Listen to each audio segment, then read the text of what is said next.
to launch the largest single market under a free trade area in Africa, comprising 26 countries, which is half of the membership of the African Union, with a combined population of 625 million people, almost half the population of China, with a GDP of 1.3 trillion US dollars. So we are heading for that.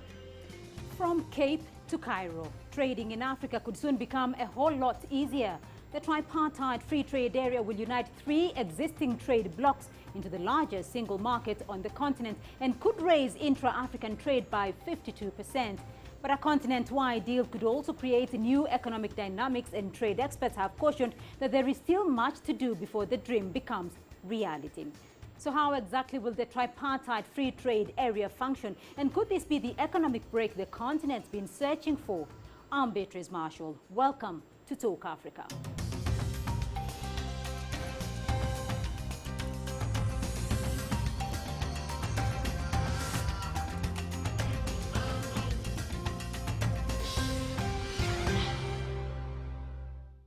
Now, Africa has made the first major step towards a continental free trade area, a common market spanning half the continent. It is to be called the Tripartite Free Trade Area, or the TFTA. Now, this is how it works. As the map here shows you, the TFTA runs all the way from Cairo in Egypt to Cape Town, sitting on the shores of the Atlantic Ocean in South Africa. To create the Tripartite Free Trade Area, 3 existing trading blocs have been collapsed into one. And these are the Southern African Development Community, the SADC, the Common Market for East and Southern African Countries, COMESA, and the East African Community, the EAC. As you can see here, some of these countries have overlapping memberships belonging to more than one trading bloc at the same time. Now put together, COMESA, SADC and the EAC, and it forms the new TFTA. Combined, the TFTA brings together 26 countries with a population of 625 million, which is just slightly over half of Africa's population of 1.01 billion people. The total GDP of the TFTA is $1 trillion US dollars out of Africa's combined GDP of 1.643 trillion US dollars, according to 2013 World Bank data. But there is one major problem with this arrangement. Apart from reinforcing the Francophone and the Anglophone Africa divide, the TFTA also leaves out the Economic Community of West African States, the ECOWAS, and the Central African Economic and Monetary Community, the CEMAC. With a GDP of 510 billion US dollars, Africa's biggest economy, Nigeria, which by itself accounts for nearly 78% of ECOWAS's GDP, the TFTA has left out a major player in Africa's economic development. So just how was the TFTA's geographical location determined, and what benefits does it bring to its member states? While negotiations for a continental free trade agreement were launched at the African Union Summit earlier this month and come off the back of the ratification of the separate Tripartite Free Trade Agreement signed in Egypt. Now, CCTV's Girum Chala sat down with the AU Commissioner for Trade and Industry, Fatima Haram, to find out what was agreed upon and how they plan to implement this. The African Union is preparing to launch the Continental Free Trade Area. So what exactly is set out in the Continent's Free Trade Area Agreement? The first phase will deal more with trade in services and trades in goods. Then the second phase will deal with, migration issues, will deal with, intellectual property rights, procurement, and so forth. However, even though this, especially the migration issue, the movement of people, was clearly discussed at length at the Head of State Summit, and we think that is very, very important, especially given the challenges that we have on the continent, on the migration, and our people dying on the sea. How do we ensure that we open our border? How do we ensure that we also allow movement of talent in our continent? So we are really hopeful, and then really this conversation started very in an early stage. Now, how does this differ from the Tripartite Trade Agreement signed in Egypt earlier this month? The tripartite is really composed of 3 different regional blocs. The African Union, is 8 different regional blocs. The 3 different regional blocs is East Africa, EAC, the COMESA, and also the SADC. Now, the tripartite is 26 countries. Now, when you talk about the Continental Free Trade Area, it's 54 countries. And it's a very, very good basis for the Continental Free Trade Area because, again, the tripartite is part of the 54 countries. And therefore, it's a really a key for us. It's a really solid background. And that's why we think that really having our Continental Free Trade Area by 2017 is going to be possible because we already have, we're not starting from zero. We have a good, solid background. 26 countries signing already a free trade area. You understand that intra-Africa trade is currently roughly only 12% of trade on the continent. Can the bloc be expected to function with such low levels? And how can this be improved?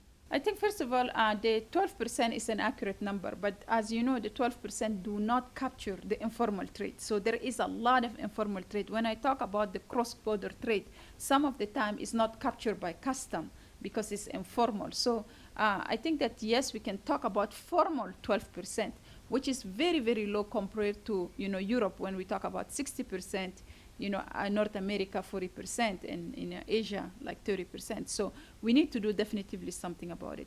But I think that is very important when you talk, because of our intra-African trade is so low, we have the Continental Free Trade Area will address that because, first of all, it's a huge market. That's one. The second thing is it will justify the big amount of investment that is required on the continent, even for the infrastructure, because right now our markets are too small and too fragmented to justify a big amount of investment for infrastructure. So the Continental Free Trade Area will allow us to attract bigger investment. That's one. It will allow us to produce better because now the concept of the value chain will come. It doesn't mean that country A will produce everything in that country A. We can, specialize. For example, if we're producing a car, country A will produce that part, country B will produce that part, and then it will be like, the concept of made in Africa will emerge. So I think it's very important. Again, the youth employment is going to address this. The issue of transforming the raw material, everybody is known. We have the fastest growth economy in this continent, 6 out of 10. And I think that everybody knows our story is that we are trading raw material. And it's very important that we transform our raw material in this continent. So it will attract investment. It will make sure that, the transfer of technology, the know-how for our youth, it will help us. We will transform in this continent. We will produce for this continent. The demand is there. It's million people. So I think that it's very, very important that, this Continental Free Trade Area, even when you talk about connecting Africa via train, via, rail, I think that it's important when you don't have, a procedure at the border that will help you. You can have the fastest train possible. You can come on the border and then you can sit for 1 day. So, it's becoming useless. So the Continental Free Trade will address all of these issues on our continent. And to help make sense of how the Tripartite Free Trade Area will work, we have our expert guest standing by for us in Nairobi. Here joining me in studio is Julian Samboko. He's a research analyst at StratLink Africa. Mark Schumann is joining me from Johannesburg. He's a researcher at the South African Institute for International Affairs. And from Boston in the United States, Professor Calestas Juma. He's a professor of the practice of international development, Harvard Kennedy School. Thank you all for joining us in this discussion today. Professor Calestas Juma in the US, I'll start off with you now. The TFTA has been termed as possibly the most significant event in Africa since the formation of the Organization of African Unity in 1963. Explain to us just how significant is this and what does this involve that hasn't been achieved before on the continent? Thank you so much for having me. When Africa started to embark seriously on decolonization, it was dealing with the fragmentation of the continent politically. And so we got the independence as a separate countries.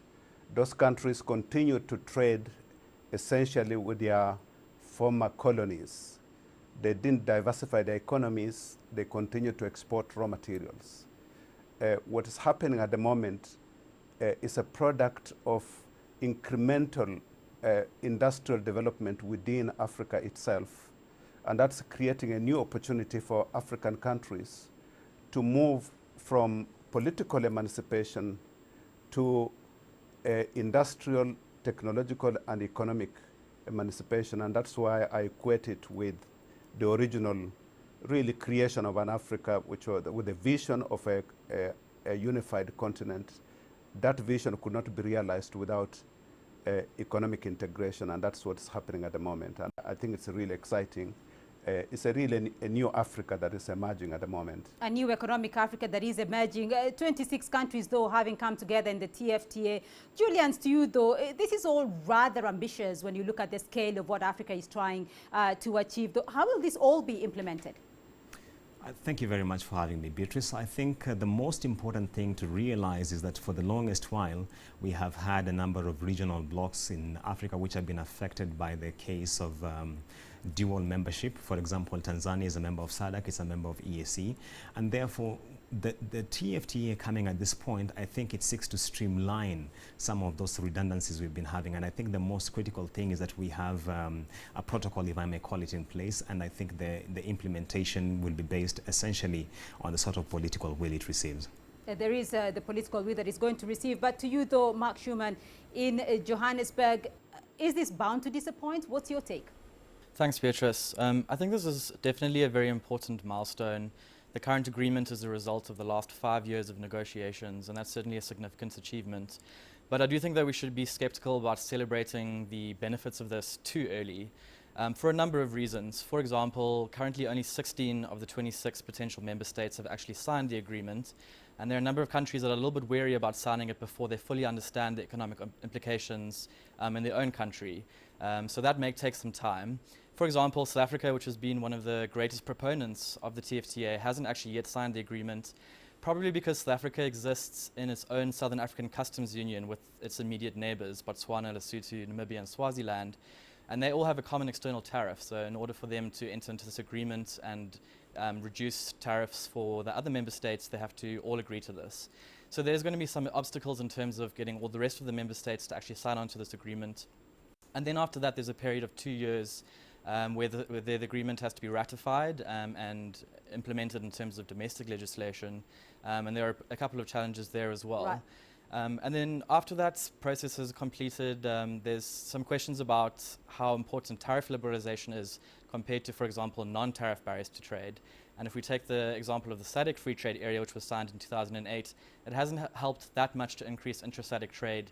We now understand because of non-tariff barriers to trade, things like customs procedures and a lack of transport infrastructure. So those are also important things to consider for the future. All right, Professor Juma, though, should we be skeptical before celebrating here at this point? I think what is being celebrated is the vision of a larger market. It's not, we are not celebrating the benefits yet. I think what's important is to recognize that Africa has been experimenting with the trade, and there are clear signals that we have a growing, an increase in trade in manufactured products, in intermediate products. And so by creating a regional market, you send the signal that it's now possible to start investing on a larger scale. And it's that signaling mechanism that is extremely important. At the moment, nobody's interested in putting money in infrastructure, which is essential in moving goods and services, because we don't have an agreement. I also agree with Mark's point that this is going to take time, because trade really is a product of trust among nations. And that trust comes when you start to trade. It will not come before you have started to trade. All right, we're going to take a short break now on the program, but when we come back, we'll debate the feasibility of a free trade zone in Africa. Do stay with us.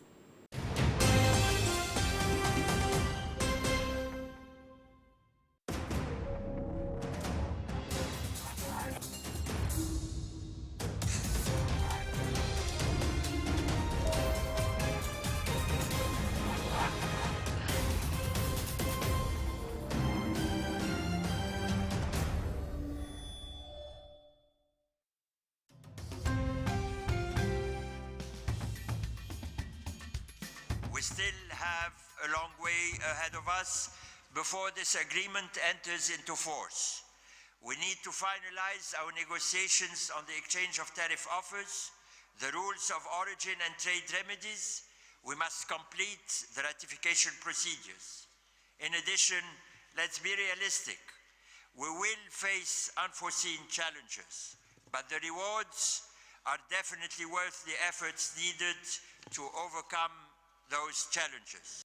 The rewards will be worth it. That was Egyptian Minister of Trade and Industry Munir Fakhri Abdel Noor speaking about the Tripartite Free Trade Agreement signed in Egypt earlier this month. Welcome back to Talk Africa. Now, the TFTA agreement has not been immune to criticism. Greater regional integration has faced well-documented problems in the past, including infrastructural barriers and border post delays. And as mentioned earlier, not all countries have been included in the initial agreement, as was pointed out by Nigerian analyst Bismarck Ruwani.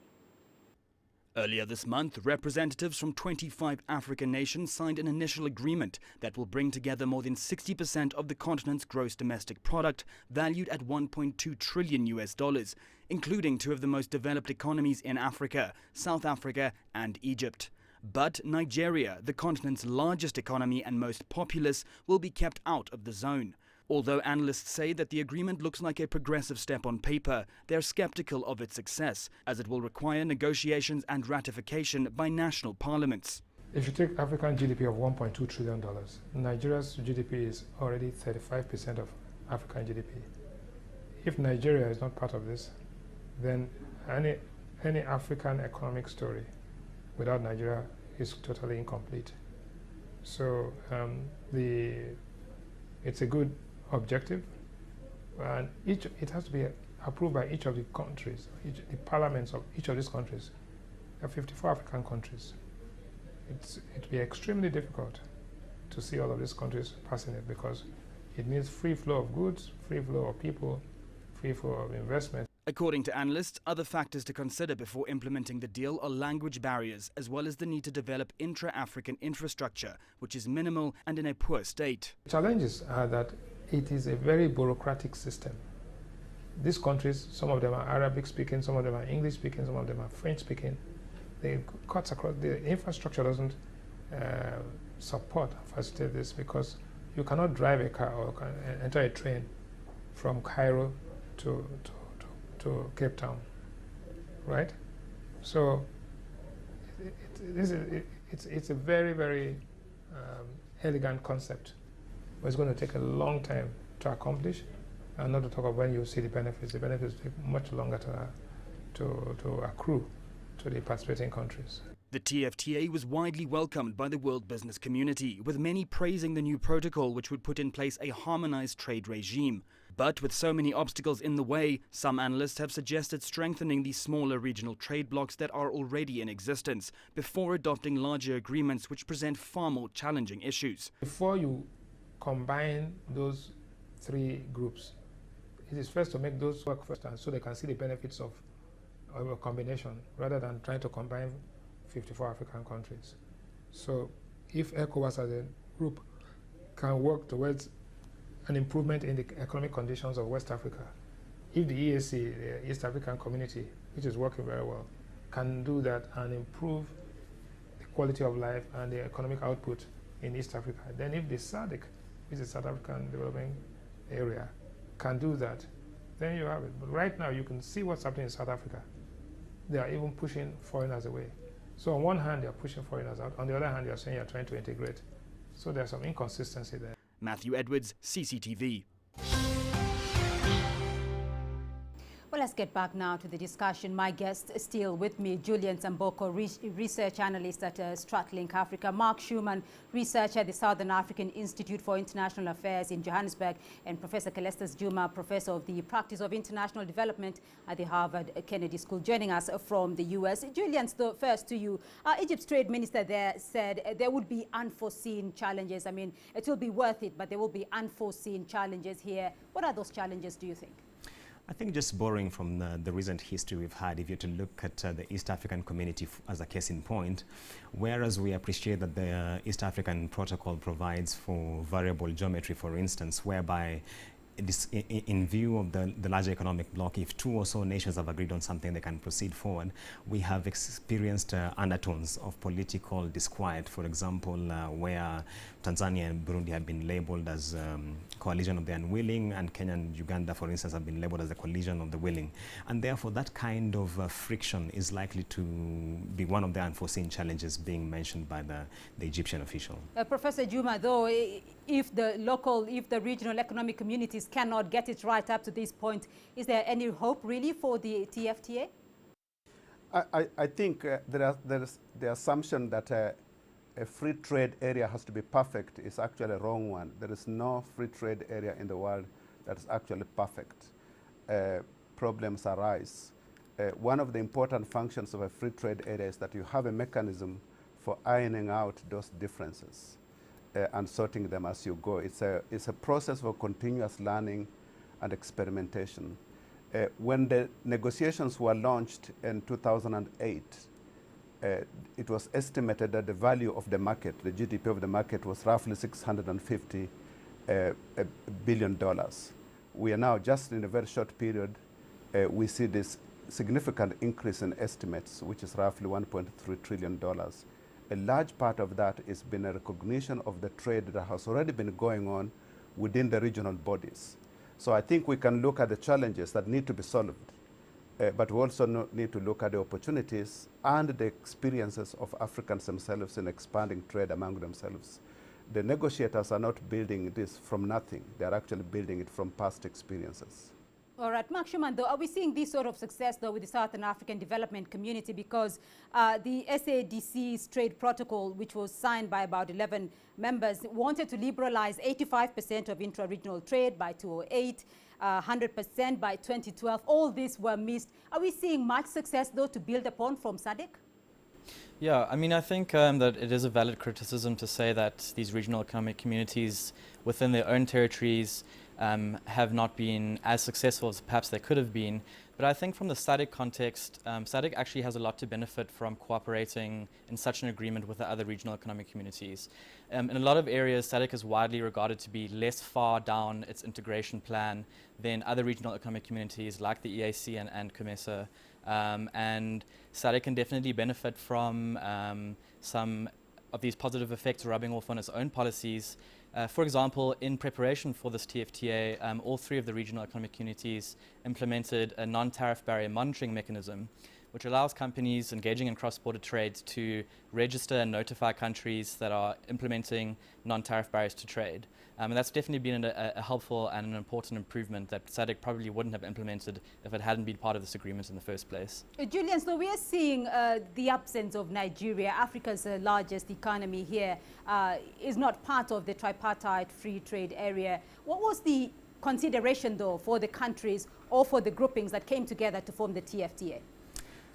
2 points on that, Beatrice. First of all is that we are only talking about the TFTA. If you look at the wider spectrum for the Continental Free Trade Area, which is targeted for 2017, there is the provision for negotiations between the TFTA and ECOWAS, which includes Nigeria.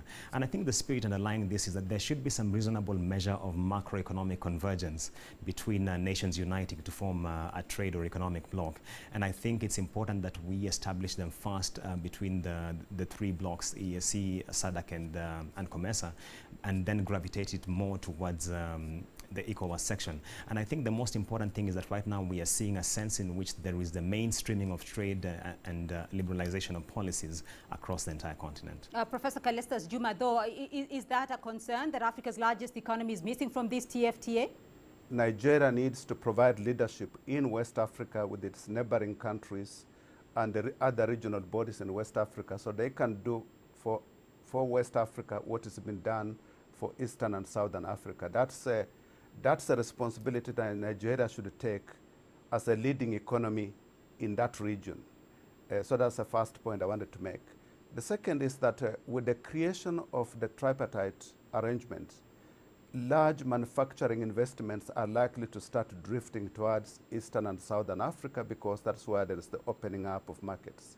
So if Nigeria doesn't move quickly and provide leadership in West Africa, in fact, we're going to be seeing a shifting of the center of gravity for manufacturing towards Eastern and Southern Africa. So the onus is really on Nigeria to take up the leadership, not to say it has been excluded, because it's not part of Eastern and Southern Africa. It's part of Western Africa. It should provide leadership in that region.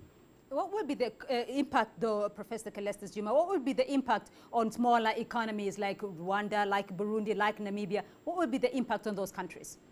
It's actually quite interesting. The assumption is that the smaller countries are likely to lose out. But all the studies that have been done by independent analysts, studies in COMESA, actually show that smaller countries that are within larger blocks can start to specialize in certain areas. Those countries like Lesotho, for example, that already are building up textile industries, they now have the opportunity to expand that to other regions of the continent by being able to market their products. Similarly, with Rwanda, which has provided leadership in information and communications technologies, it was being restricted mostly to East Africa. But now, with the Tripartite Trade Area, it has the opportunity to expand its trading operations across the whole region. So it's really going to be driven by the entrepreneurs in those smaller countries that see where the opportunities actually lie. Mark Schumann, we're going to wind up in a moment, but a final point at you, although you're all very upbeat about this TFTA for Africa. Mark, what do you think it will take to work, though? First, will it work, and what will it take to work? I think, unfortunately, particularly in the African context, there's a history of political leaders making agreements and committing to these kinds of Pan-African ideals in political rhetoric, and then often those values and those principles are not trickling down to the way that policy is implemented by bureaucrats on the ground. So really, I think that in order for this to be successful, we're going to have to see a very strong push from the highest officers in each of the member states to really make this program a success, making sure that trade and industry ministries are given the provisions that they need from the highest officers in the land to be able to put this into domestic legislation, to make these tariff liberalization movements a reality, and then certainly political coordination on the industrial policy and the infrastructure development fronts is going to be a huge challenge, and that really is just going to depend on whether or not we see this political will being sustained in the next 10 to 15 years. Julian Tamboko? The biggest challenge from where I stand is the question of data reliability. I think as a researcher that's a big issue. And what is critically important is that we need data consistency and comparability across borders. If you look at, for instance, at last year we had Nigeria rebasing their economy, and overnight it was 89% larger.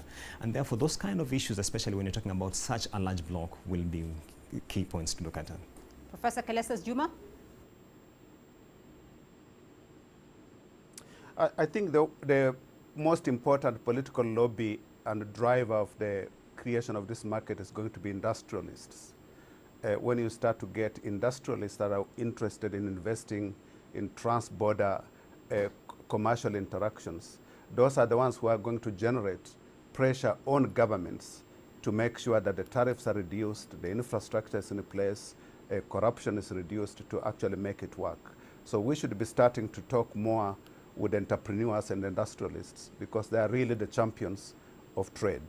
All right, Mboko Julius joining us here in Nairobi, research analyst at TrustLink Africa. Mark Schumann, a researcher at the South African Institute for International Affairs, and Professor Calestis Juma from the Harvard Kennedy School in the USA joining us. Thank you all for joining us here on the program. And that's all we have time for this week. Remember to join the conversation online through Facebook, Twitter and YouTube to join us again next week for another edition of Talk Africa. Goodbye.